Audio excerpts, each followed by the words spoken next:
Hello, my dear. Don't forget to subscribe to the channel and drop a comment telling us where you're watching from. The morning sun hesitated behind my curtains like an uncertain guest, laying faint stripes across the walnut floor I had waxed just yesterday. I perched on the edge of my bed, pressing a palm over the pleats of my pale rose day dress, the one Robert always said made me look composed. The irony wasn't lost on me now, 6 months after the blow-up with my son, as I braced for what might be the last conversation we'd have for a long while. My fingers weren't steady. They shook as I tucked the final items into a scuffed leather suitcase that had shared my life for 3.5 decades. 2 cross-country relocations, summers at national parks, noisy motels, perfect road trip peaches from stands that no longer existed. Every object I packed felt heavier than it was, weighted with meaning. The silver-backed hairbrush that had been my mother's. A photo of my son Daniel as a chubby toddler wrapped around my index finger like it was a life rope. The reading glasses I'd bought a month ago when I finally conceded to the slow march of time. The house sounded different that morning. It wasn't just quiet. Quiet had been the soundtrack for weeks. It was hollow, like a conch shell, remembering the sea. I had lived here 8 years, ever since Robert died, and Daniel convinced me to sell the place we raised him in. "You don't need all that space, Mom," he'd said gently but firmly. "This condo is perfect, near us, easy to keep up, and safe." Safe. The word tasted metallic now, like a coin on my tongue. I'd believed him at 60, freshly widowed and drowning in grief. I'd taken close to us to mean inside their circle, Sunday suppers, spontaneous visits, holidays threaded with the old family rituals. But the reality had been scheduled visits coordinated around my daughter-in-law's calendar, conversations that froze when she walked in the room, and the dawning awareness that my presence had shifted from welcome to obligation. A car door thudded outside, and my stomach knotted. Through the window, I saw Daniel striding up the path wearing the face he saved for unpleasant business. His jaw set, eyes narrowed in calm determination. Behind him, Vanessa stayed in the front seat, bent over her phone, already immersed in something more important than me. I'd called him yesterday. My voice had sounded steadier than I felt. "We need to talk," I told him.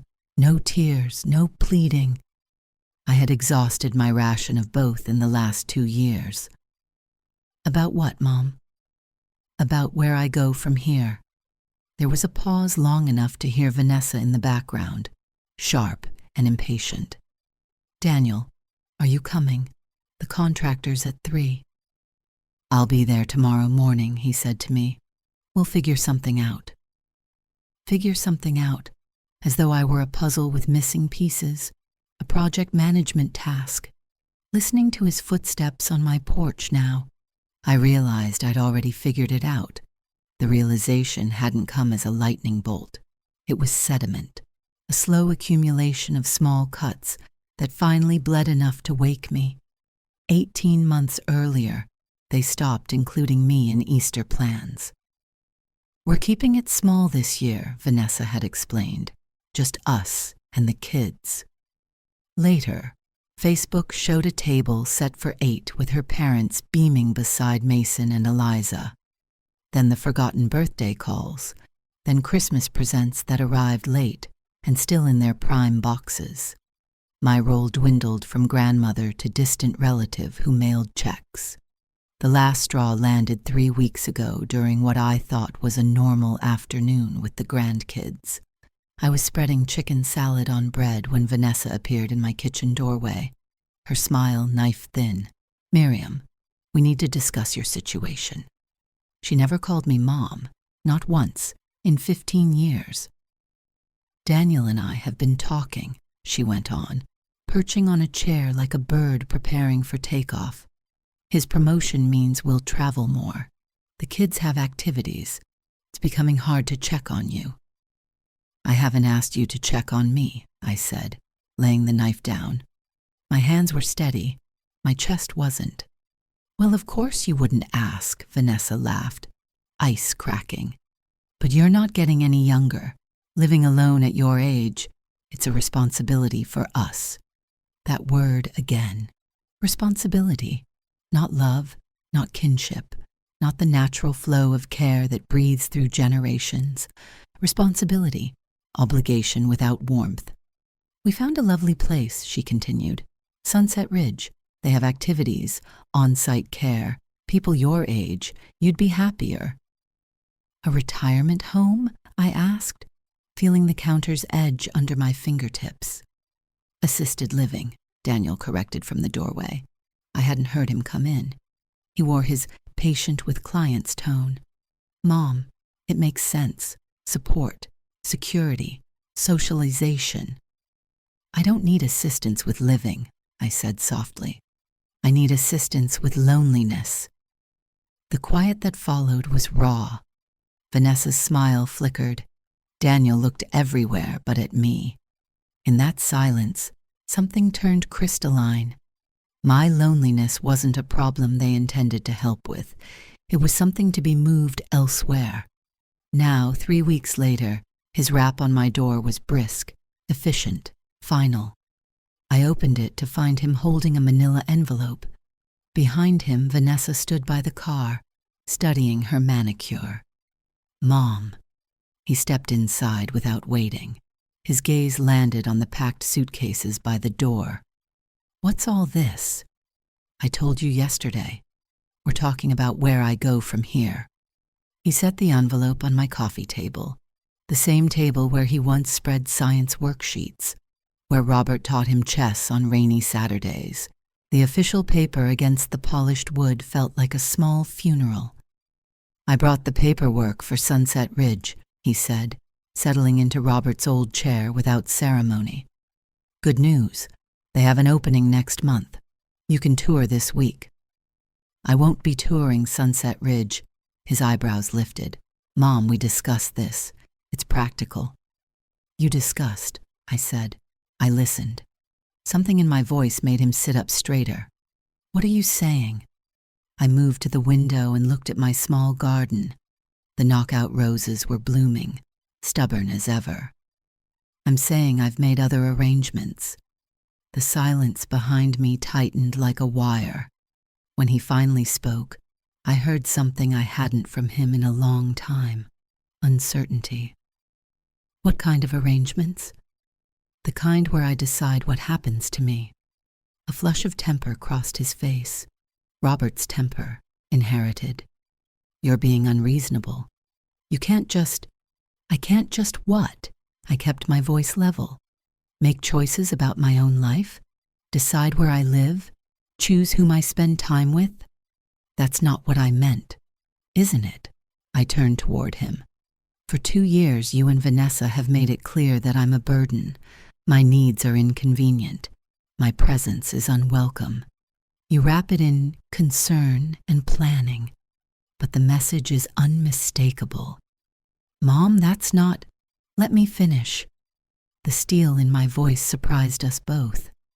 You want me stored somewhere out of the way, somewhere you can pay a bill and send a birthday card and tell your friends you're taking care of your mother without actually having to see me, hear me.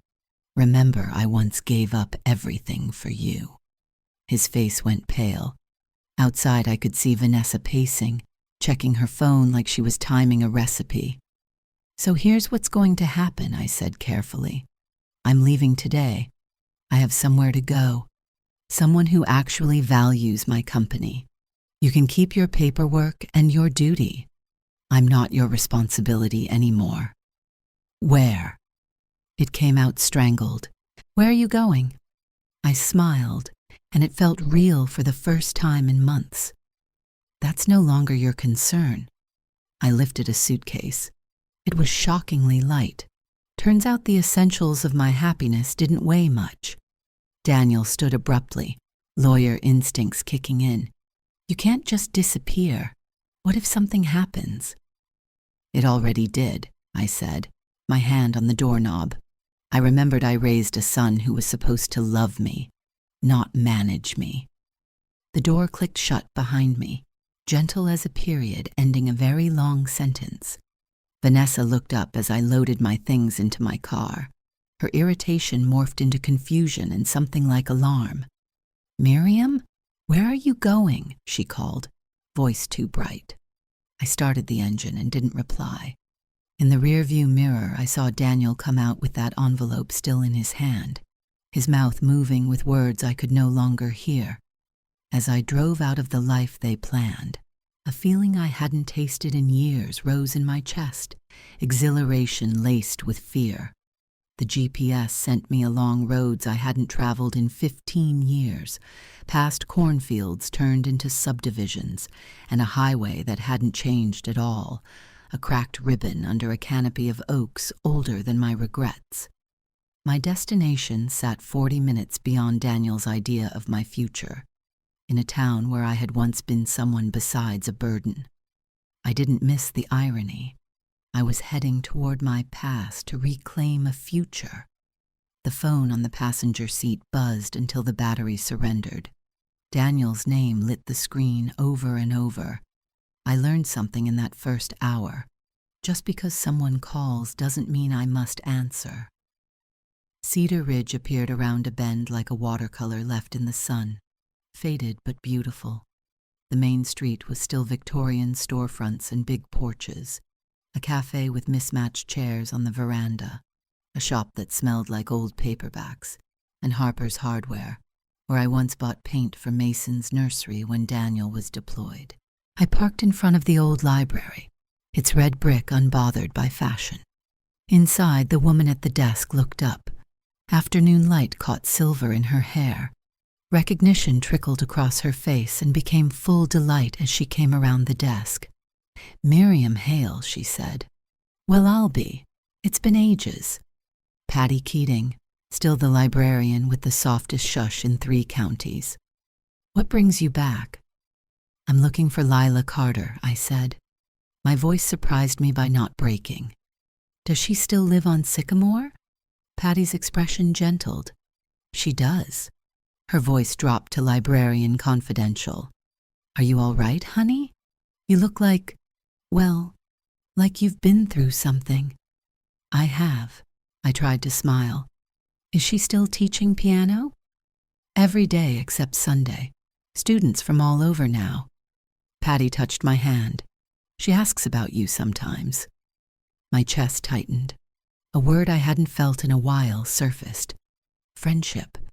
When had anyone last used it about me? Lila and I had been inseparable the 2 years Robert was stationed at the base nearby, before Daniel started school, before military life blew us across the map like dandelion fluff. She was the one person who saw me as Miriam, not just Robert's wife or Daniel's mother, a woman with opinions and a mischievous streak I'd buried under decades of duty. "I wonder," I started, then stopped, afraid of the ways people change. "She's the same," Patty said softly, as if reading my mind. "Go." Sycamore Street ambled past a park where I'd once pushed Daniel on the swings, while Lila played guitar and sang folk songs that made other mothers whisper. We were young then, Lila barely 30, me 28, people who believed the future was infinite. The house was smaller than memory, pale yellow with a wraparound porch, and a slight sag in one corner. Wind chimes chimed softly. From the open windows floated piano scales, patient, stumbling, then sure. I stood at the gate for a whole minute, my suitcases at my feet. Then I took the path edged with marigolds and knocked. The music stopped. Footsteps with the same old rhythm approached. She opened the door, and time fell away. Her hair, once dark, was silver. Her smile was exactly as bright. She still wore flowing skirts and earrings that tinkled when she laughed. There was paint under her nails. Of course there was. For a beat we said nothing. Then her face unfolded into pure joy. "Miri," she breathed. my name a benediction. "What took you so long?" I cried helplessly, the kind of sobbing that shakes you like a storm shakes a tree, deep, old, unstoppable. Years of stored loneliness and quiet exhaustion poured out.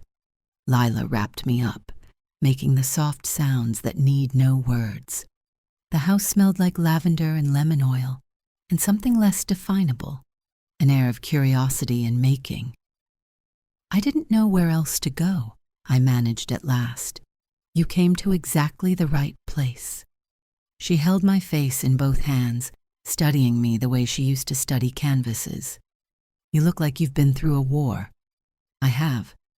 I let out a watery laugh. "And I lost." "No."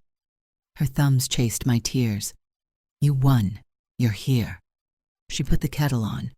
The kitchen was exactly as I remembered and completely new. Sunlight through curtains, herbs in jars, student drawings under magnets. Sheet music sprawled across the table, colored pencils napped between measures. 8-year-olds keep me honest," she said. "They never let you get away with less than your best." I sank into a chair that felt like it had been saving my spot. "Lila, I should—" "Tea first," she said, waving a paint-stained hand. "Then you tell me what that boy of yours did to put that look in your eyes." It should have surprised me that she guessed Daniel was involved. It didn't. Lila had always been the one who read between lines I hadn't written down. Chamomile with honey arrived in mismatched cups I recognized from our Sunday talks. She sat across from me, attention gentle and total in a way I'd forgotten was possible. "They want to put me in a home," I said finally. "Assisted living, clean, efficient, out of the way." Lila's face darkened. "Do you need that level of care?" "I don't need care," I said. "I need to matter." The words slid out and left me feeling lightheaded. Truth can do that. "I've become inconvenient," I continued. "Vanessa runs their life like a production schedule.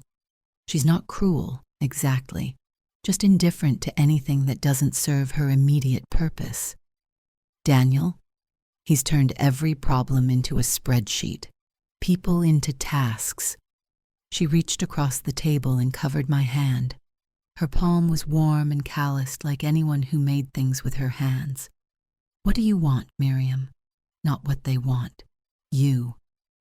The question felt scandalous. When had anyone last asked me what I wanted?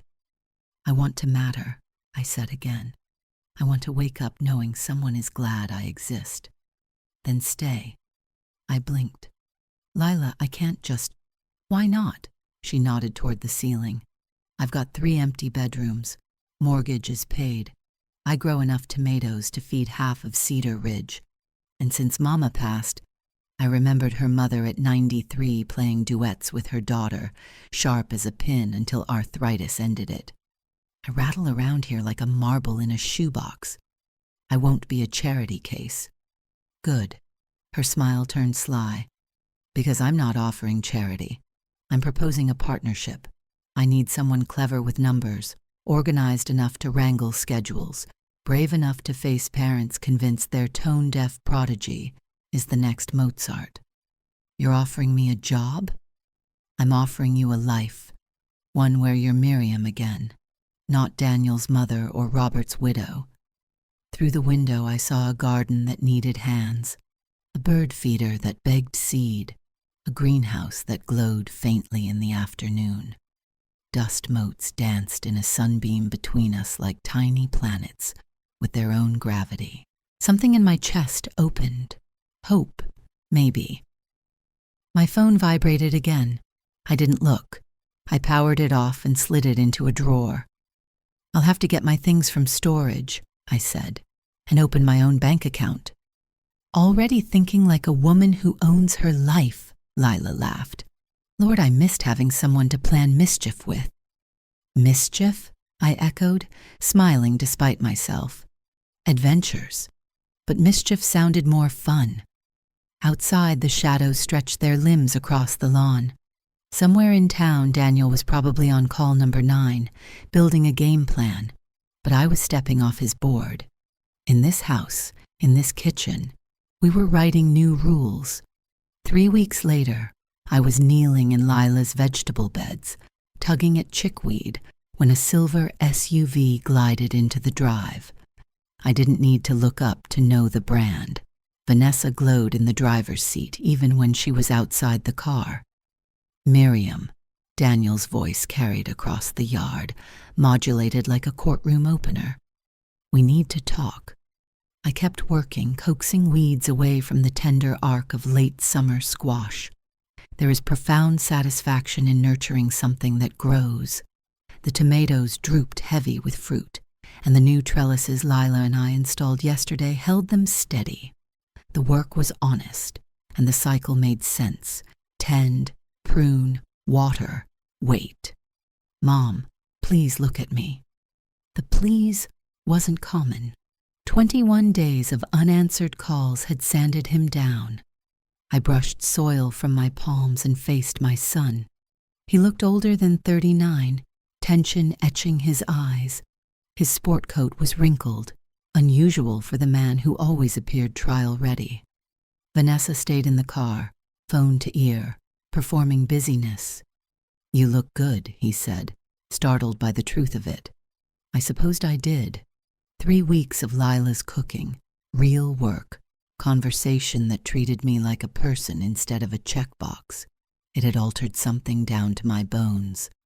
The knot that lived in my stomach had loosened. My shoulders had lowered from my ears. I slept again. "What do you want, Daniel?" "To understand what you think you're doing."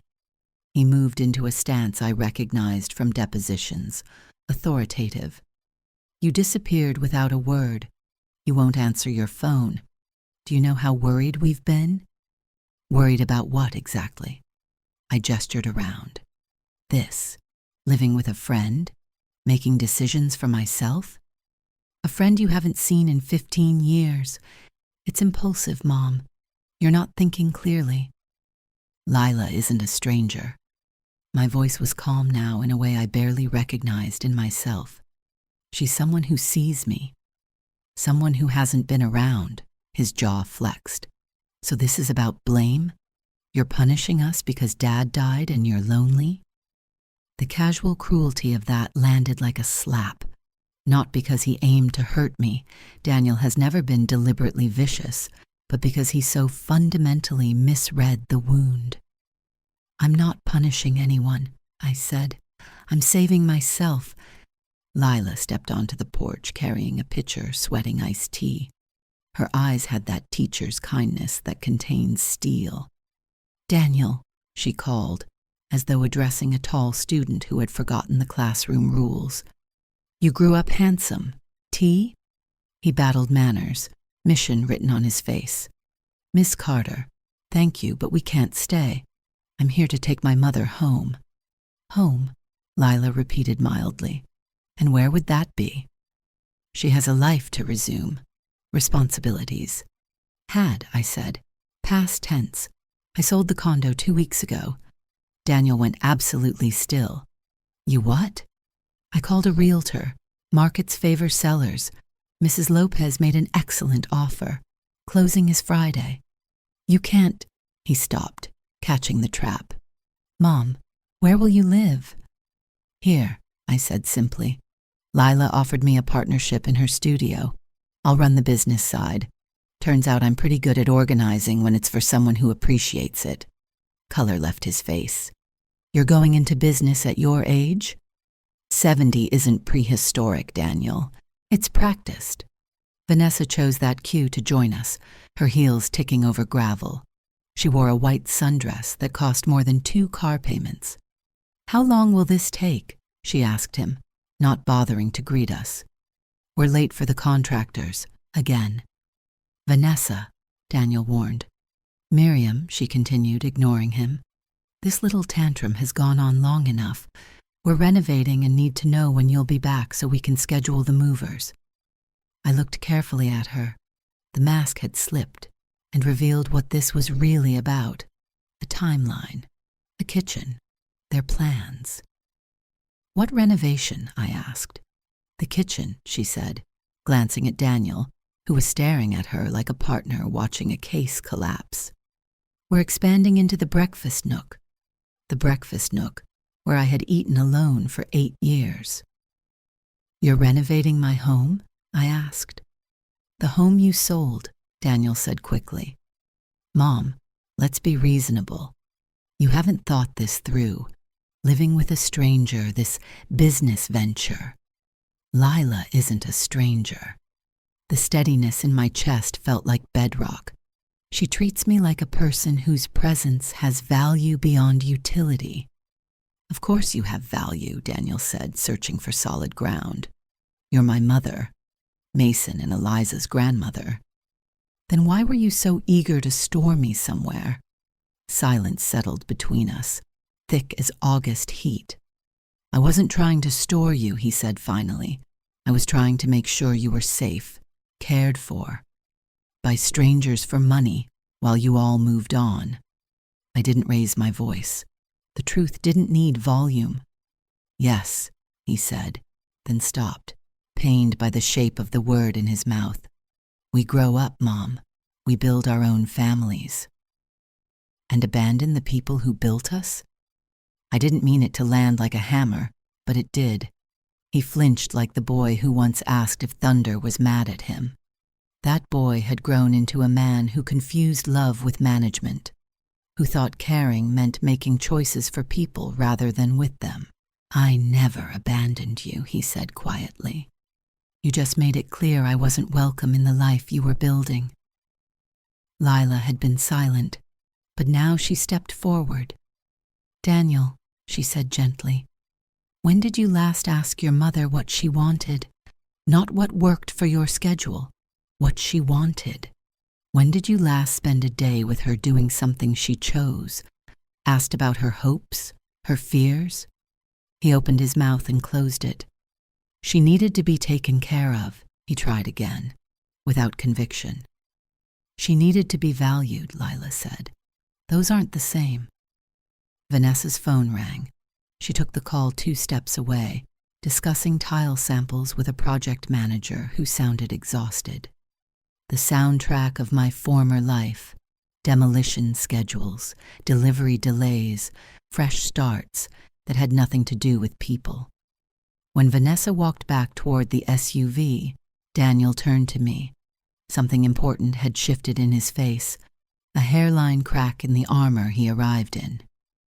The kids have been asking about you, he said. My heart tripped. Mason and Eliza had been collateral damage in this Cold War I never wanted. Their absence, a phantom limb. What do you tell them? I asked. That you're taking time for yourself. And what do they say? They miss you. He swallowed. Eliza asked to write you a letter, but Vanessa thought, what did Vanessa think? I asked softly. That it would encourage me to drag this out? The way the color climbed his neck told me I'd guessed correctly. My daughter-in-law hadn't only managed Daniel's relationship with me, she'd throttled theirs too. I see, I said, wiping soil from my knee. And what do you think, Daniel? He really looked at me then, not at a problem, at a person. He took in the straightness of my posture, color in my cheeks, the absence of defeat that used to hang off me like a heavy coat. I think, he said slowly, I may have made some mistakes. It wasn't an apology. It was recognition, the first step in any meaningful amends. Yes, I said. You have. From beside the car, Vanessa's voice rose in a tart crescendo about permits, the sound of my previous life being remade according to someone else's template. I should go, Daniel said, but he didn't move. Yes, I answered. You should. He turned, then stopped. Mom, can we talk again? Soon? When you're ready to listen instead of manage, I said, leaving the door unlatched but not flung wide. October slid into Cedar Ridge like a polite guest, painting maples in honey and rust. The air had that wood smoke scent that makes you think of chili on the stove. The studio settled into a rhythm that felt like a heartbeat. Students arriving with scuffed shoes and bright faces, parents gossiping in the foyer, scales and laughter drifting down the hall. I was updating the schedule when the call came to the studio landline. Not my cell. I'd changed that weeks ago. "Carter Piano," I answered. "This is Miriam." "Mrs. Hale," a young woman's voice. "This is Jasmine from County General. You're listed as emergency contact for Daniel Hale. His wife asked us to call you." My fingers tightened around the receiver. "What happened?" "STEMI, an acute heart attack," she said gently. "He's stable. The family is requesting your presence." Vanessa was summoning me. The same woman who tried to write me out of the script needed me on stage. "I'm on my way," I said. The drive was a blur. Autumn fields, fear, a kind of weary love. 6 months earlier, I would have been all adrenaline and apology. Now what I felt was complicated, concern braided with the clear knowledge of my own worth.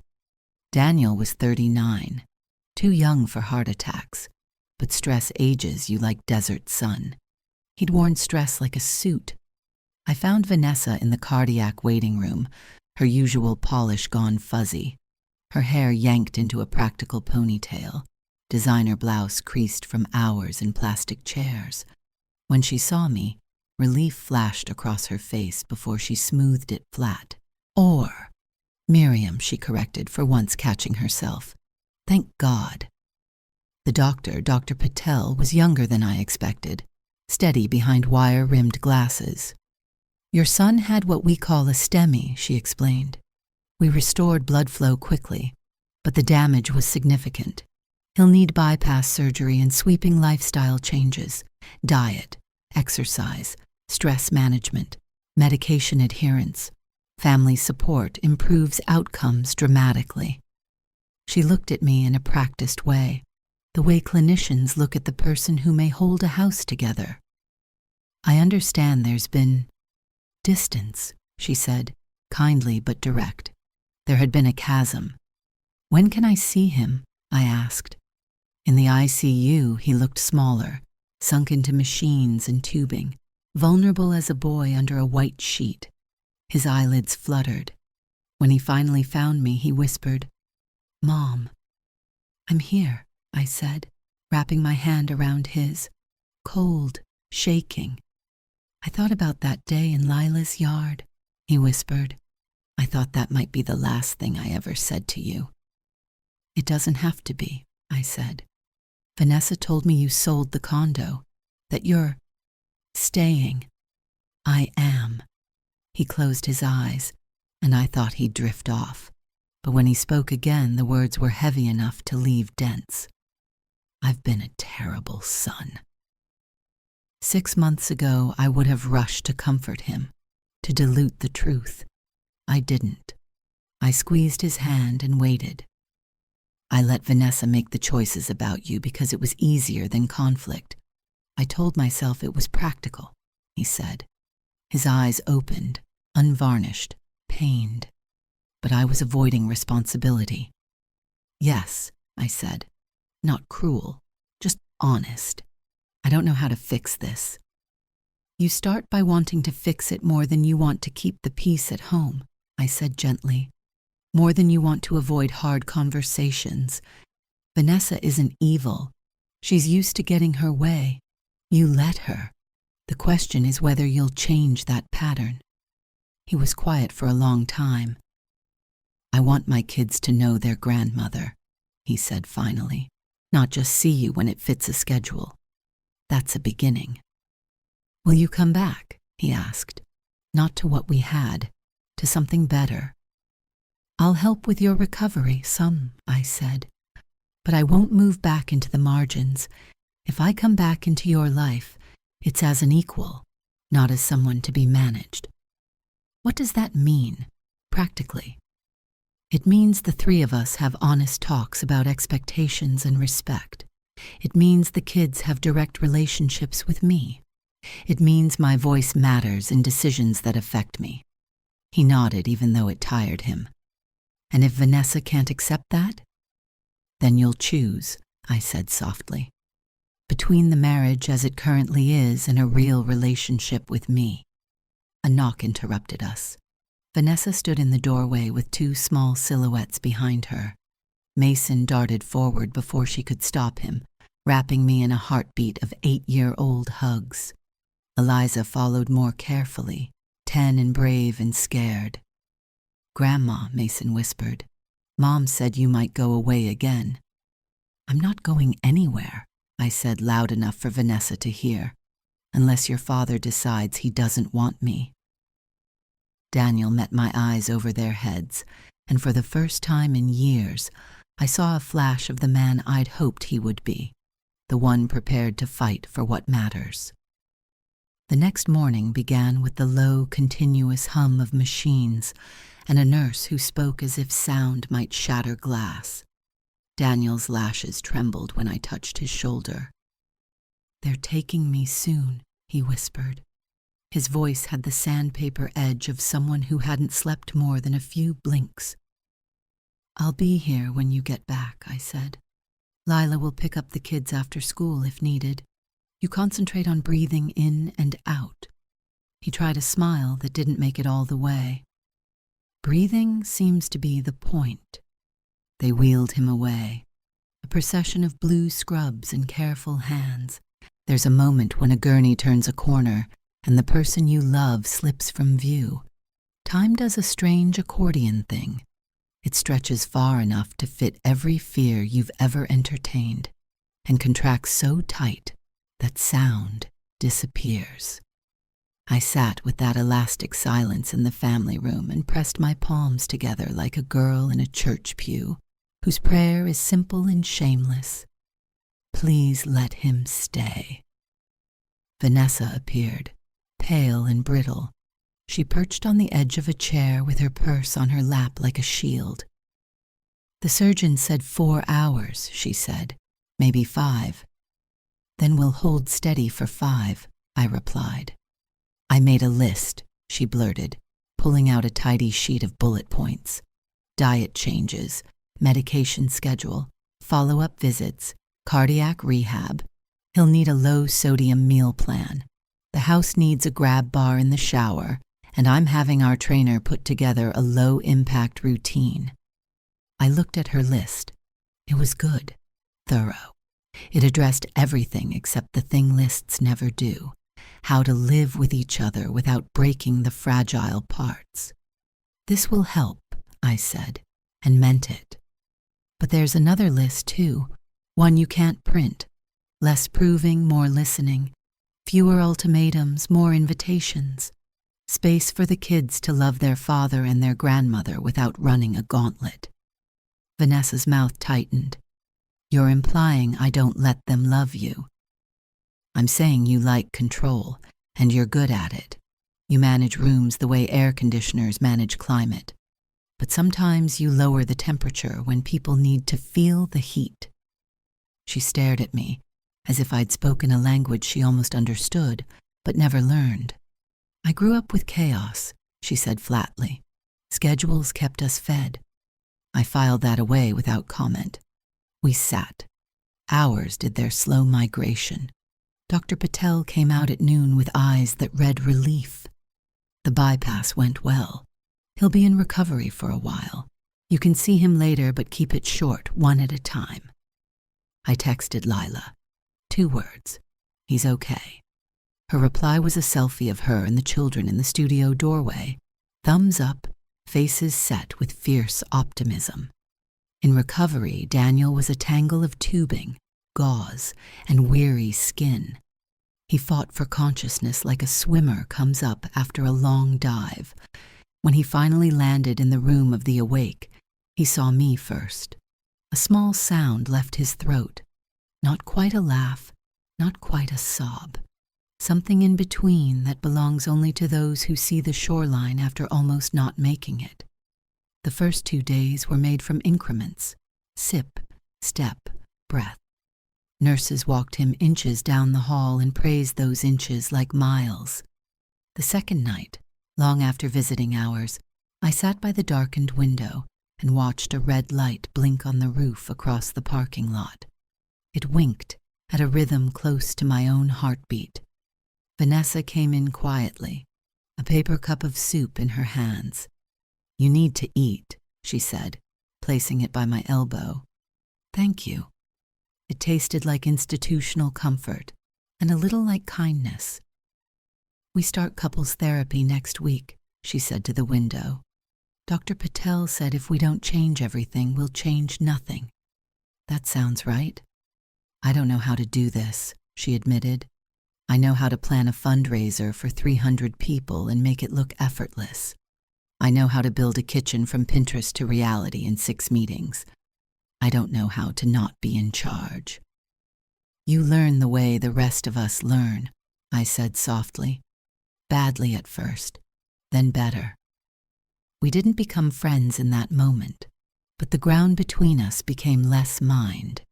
When they discharged Daniel, Cedar Ridge's air felt different in his lungs, cooler, heavier, full of everything he hadn't noticed in years.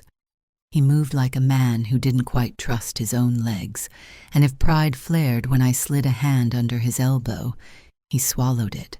At home, the kids stood like sentries at the door, armed with handmade signs and the kind of fear that makes children suddenly older.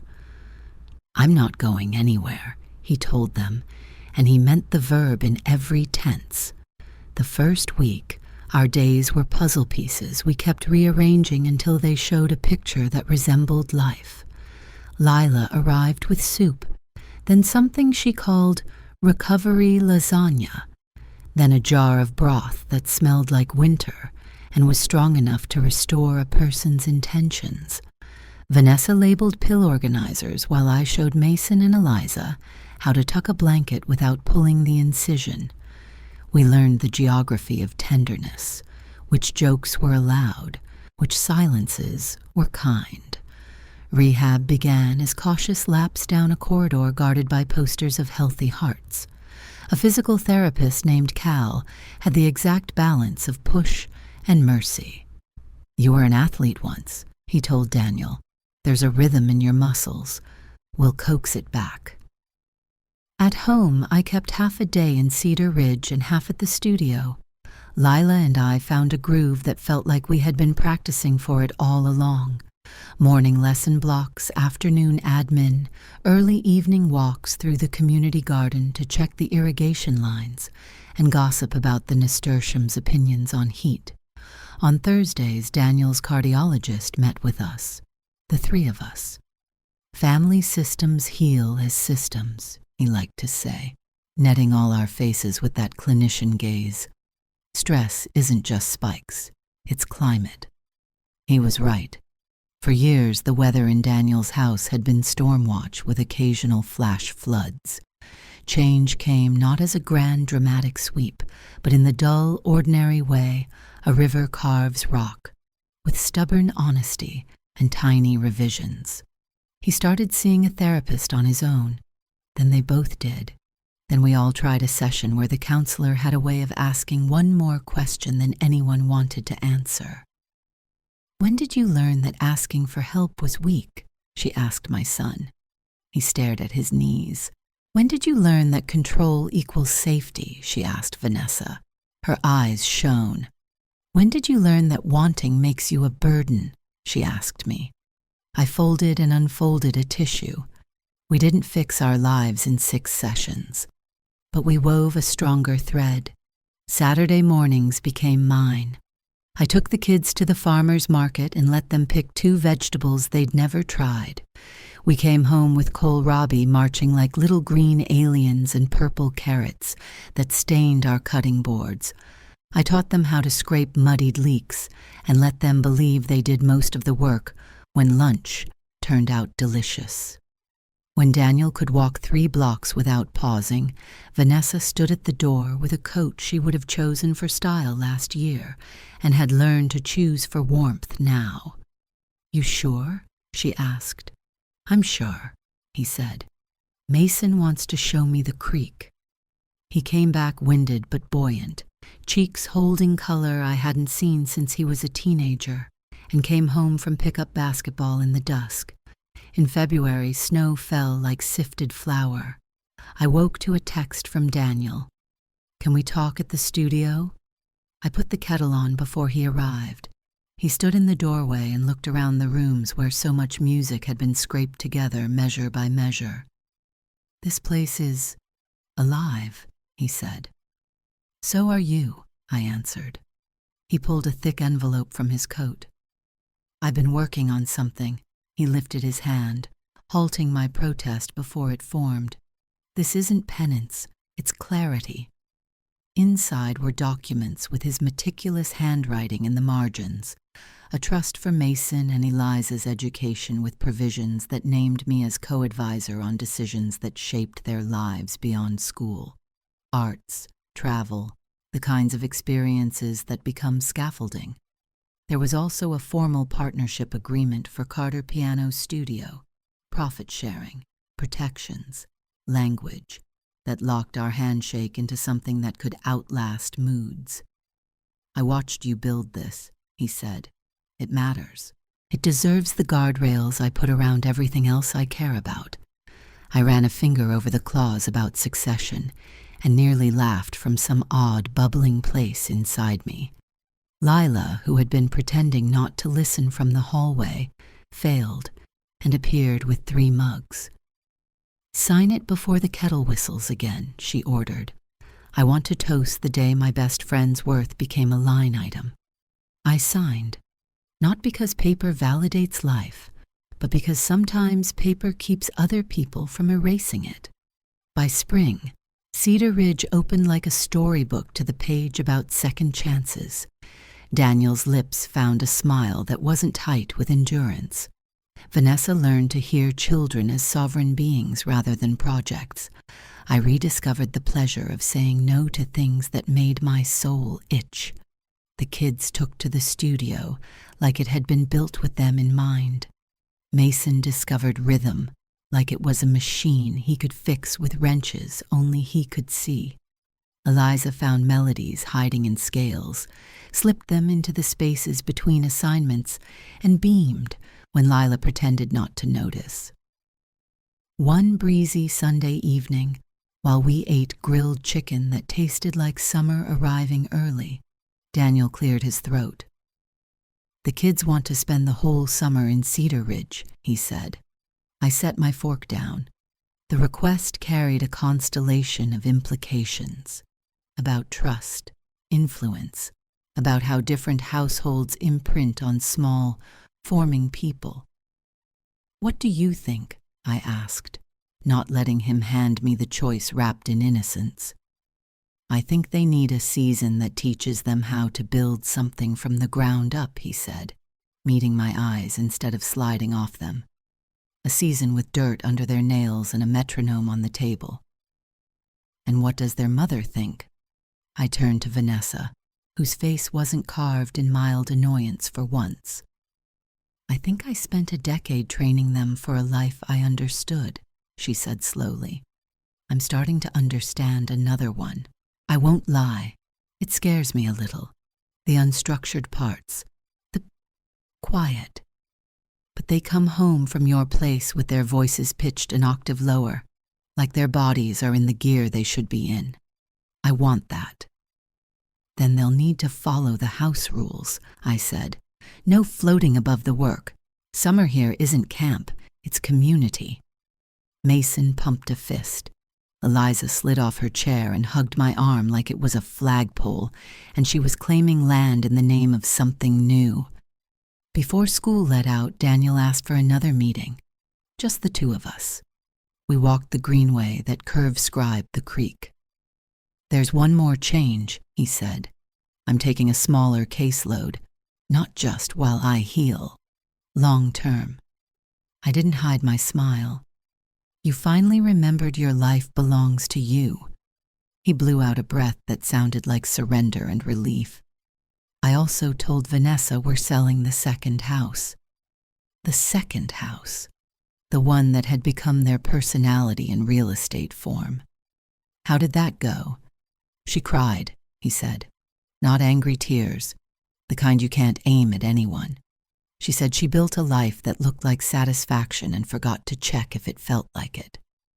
That night I lay in bed and stared at the soft glow of the street lamp through the blinds and said a private, simple thank you, not to any specific deity or philosophy, to the stubborn little flame that refuses to die out even in people who forgot they were carrying matches.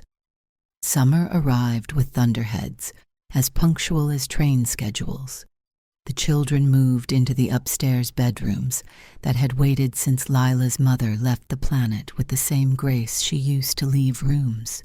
We made a list together titled "Things We'll Build and Grow" and taped it to the fridge. Basil, cherry tomatoes, and something weird, a birdhouse Mason designed, a compost system that doesn't attract raccoons, a duet Eliza composes herself, enough afternoon shade to read in on the porch, friendships you can call after midnight if it matters. We added a rule beneath: no phones during tasks. Not because phones are bad, because tomatoes and measures and hammer swings ask for hands that aren't trying to be other places. The first few days were awkward the way new shoes rub until they learn your stride. Mason fidgeted when the metronome clicked. Eliza rolled her eyes when Lila insisted on slow scales that felt like wading through syrup. But children are sponges. They absorb your habits even when they pretend to reject them. By the end of week 2, Mason's right hand turned into a little machine of even eighth notes. By the end of week 3, Eliza found a tiny melody that wouldn't leave her alone and chased it across the keys until it unfurled. We taped the sheet to the wall and wrote her name above it like a dedication in a thin book. On Saturdays, the studio hosted porch recitals. No programs, no formal shoes. Kids played what they were working on while neighbors ate watermelon from paper plates. Parents clapped for wrong notes, like they were brave attempts, because they were. I watched children learn to stand in front of people and not disappear. Watch them learn that trembling doesn't mean stop. It sometimes means you're doing something true. Mid-July, Vanessa joined us for the recital. She sat on the steps in a sundress that was more cotton than couture, and cried discreetly when Eliza's melody found a second line and became a song. Afterward, she stood at the kitchen sink, her hands in suds.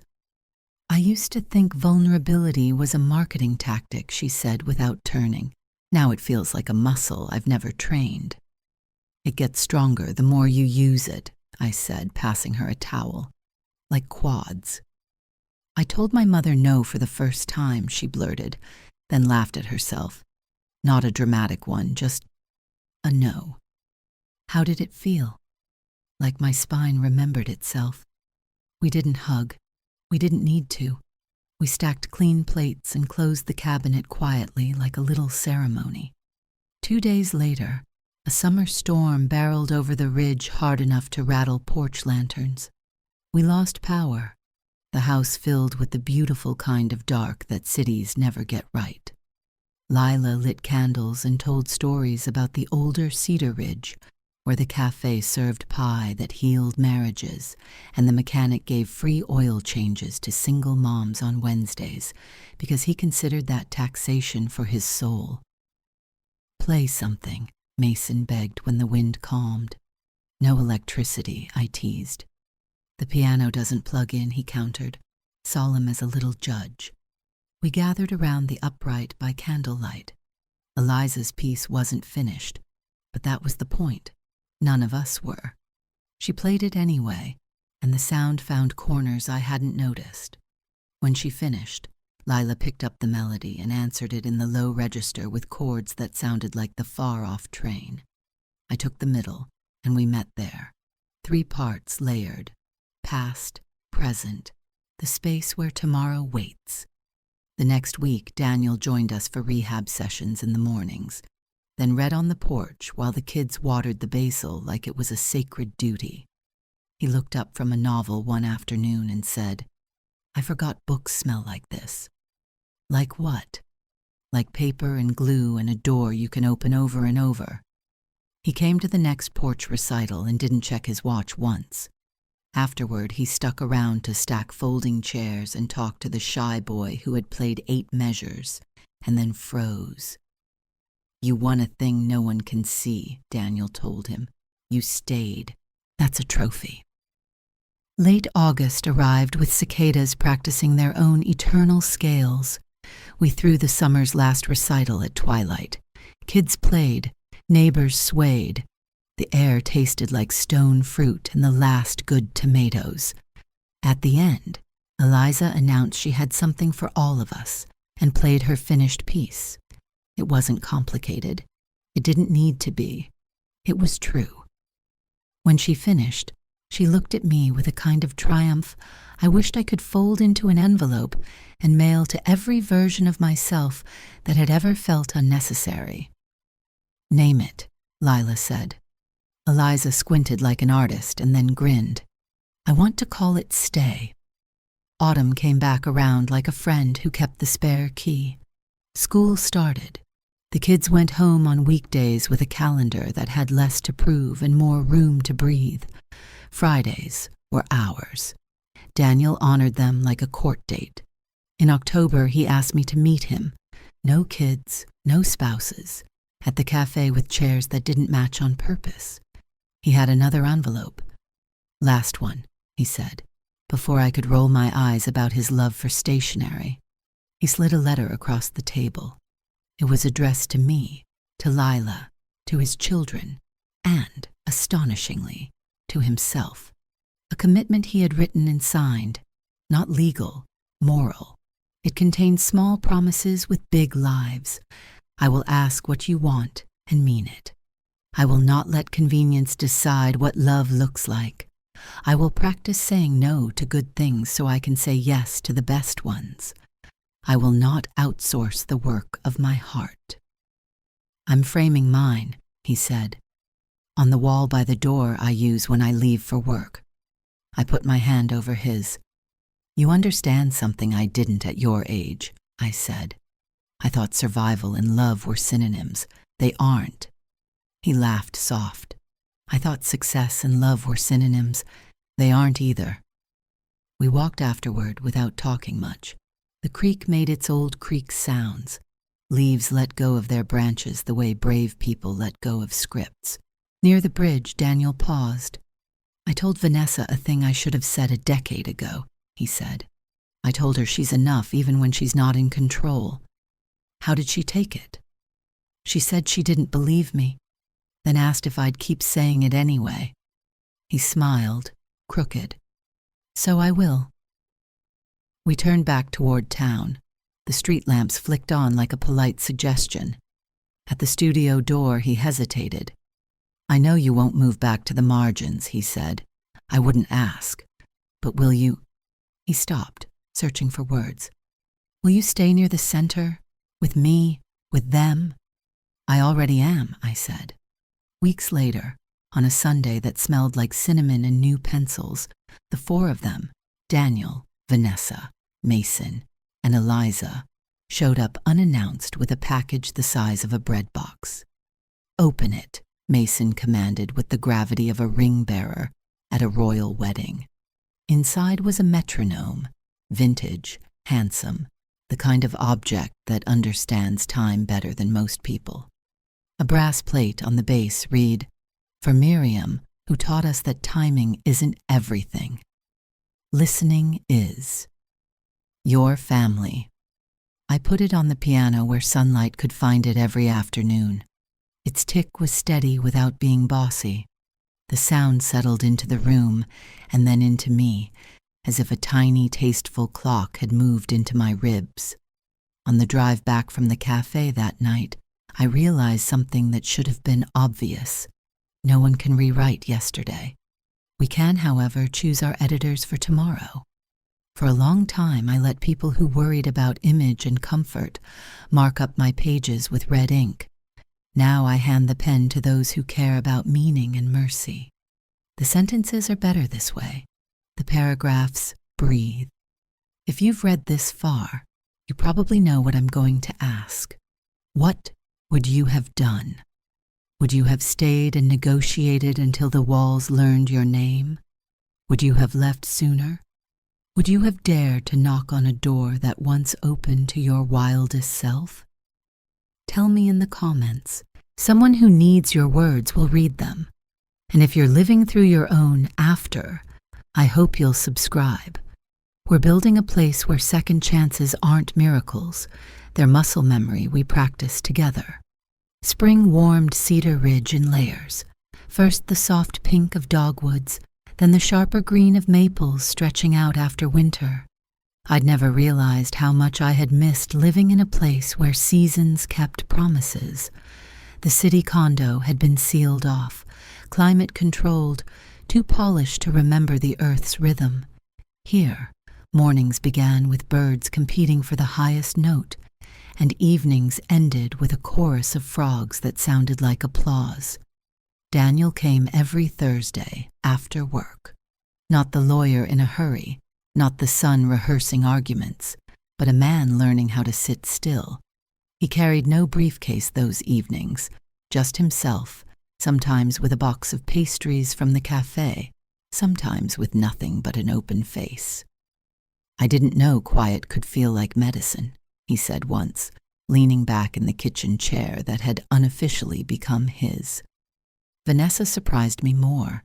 She started calling, not to direct or demand, but to ask. What did the kids eat for lunch? Mason told me about a stew with kale. How did you get him to like kale? Or, Eliza said you let her rearrange a piece she was practicing. I never thought to give her that kind of permission. At first, suspicion prickled at me, but gradually I heard something else in her voice. Not control, but curiosity. She was trying, awkwardly, the way someone learns a new language with more errors than fluency. By June, the kids were back for weekends. They came armed with questions about chords, about compost, about why bees danced in figure eights. They filled the upstairs rooms with the kind of noise that makes silence sweet rather than lonely. One Saturday evening we lit sparklers in the yard, and I watched the two of them run circles that drew temporary galaxies in the air. For the first time in years, I felt not like an afterthought, but like the axis they spun around. Midsummer, Daniel arrived carrying a worn shoebox. He set it on the table between us and slid it toward me. Inside were photographs, dog-eared prints I hadn't seen in years. Robert holding Daniel on his shoulders at a 4th of July parade. Me, sunburned and laughing, hair tangled by ocean wind. A younger Vanessa, proud and nervous, cradling Mason as a newborn. I found these in the garage, Daniel said. I realize the kids don't know these stories. They know me as a lawyer, you as the grandmother who bakes pies, Dad as a photo on the mantle. But they don't know how we got here. I want them to. It was the first time he had invited me to tell stories, not as decoration but as history. That night, around the kitchen table, I narrated the snapshots. The parade where the fire truck siren made Daniel cover his ears. The vacation when Robert insisted we camp without a tent and the storm nearly drowned us. The Sunday Vanessa burned her first roast and laughed until she cried. The kids leaned in, wide-eyed. For once, Vanessa didn't correct details or steer the narrative. She listened, really listened. In August, just before school resumed, Daniel came with papers again. But these weren't contracts. They were letters. One for Mason, one for Eliza, sealed and labeled, to be opened when you turn 18. He placed them in my hands. Keep them, he said. If something ever happens to me, I want them to hear me through you, not through lawyers, through family. I held the envelopes like sacred things. For years I'd felt erased from decisions, erased from futures. Now I was keeper of their beginnings. On the last night of summer, we held a porch recital lit by strings of borrowed lights. Kids from the studio played everything from halting scales to half-finished sonatas. Mason banged out a rhythm that made the little ones dance in the grass, and Eliza played her piece, Stay, now polished enough to sound like it belonged in a film score. When she finished, applause rose not just from parents, but from neighbors passing on the sidewalk. Daniel sat beside me, thinner, calmer, lines around his eyes softened. He leaned close. "You saved me," he said. His voice wasn't dramatic, just factual, like stating the weather. "No," I whispered back. "You saved yourself. I just refused to disappear." The porch lights hummed. Lila clapped the loudest, tears shining. Vanessa smiled through hers. Mason and Eliza bowed like professionals and ran to the lemonade table, triumphant. And me? I felt something settle inside me that had been restless for years, a sense that I wasn't an accessory to anyone's life. I was a participant in my own. That night, as I closed the windows against the cool September air, I thought about the day Daniel had set my suitcases by the door, about the manila envelope and the soft click of a door behind me. I remembered the terror of leaving, the uncertainty of arriving at Lila's, the fragile hope that maybe I wasn't finished yet. 6 months later, the proof surrounded me. Family laughing on my porch, students playing their brave notes, a son relearning love, a daughter-in-law relearning trust, grandchildren who now knew my stories as part of their own. The future was still unwritten, but at last, the pen was in my hand. Thank you so much for taking the time to listen to this story. If it spoke to you, please consider supporting it with a like and subscribing to the channel so you don't miss the next one. I'd also love to know, where are you listening from today? Share your city in the comments below. Until next time, take care, and I'll see you in the next story.